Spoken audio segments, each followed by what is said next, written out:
Good afternoon, everybody. I'm very happy to speak with you and talk a little bit more about the registry.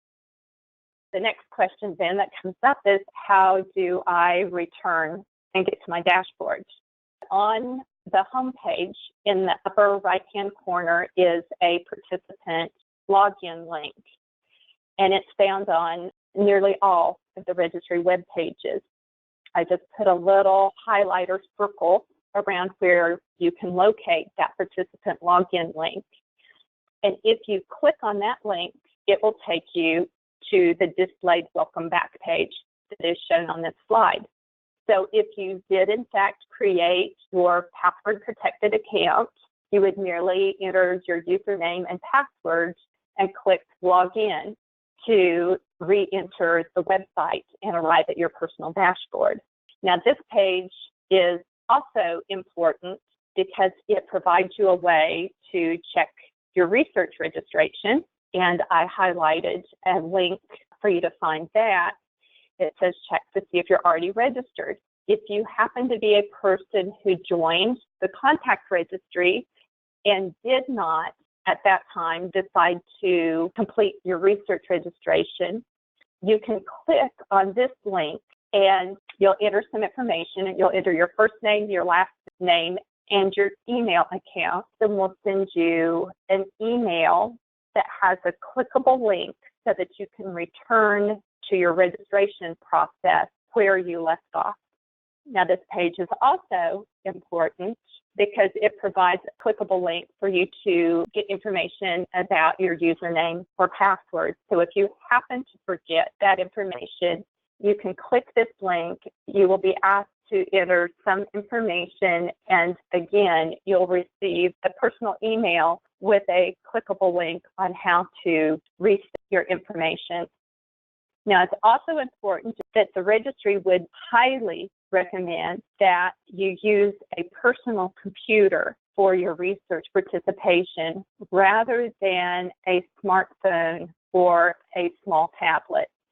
A good compelling reason for that is that the surveys are actually optimally created for display on a computer monitor and not a small device.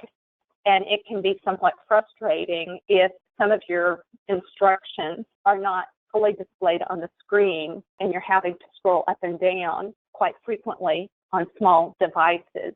So it is a much better experience for the participant if you are using a personal computer.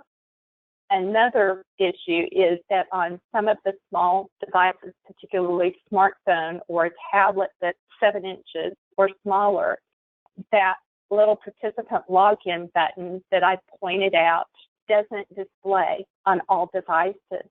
So unless you have bookmarked the welcome back page, you will have problems accessing your login on one of those small devices.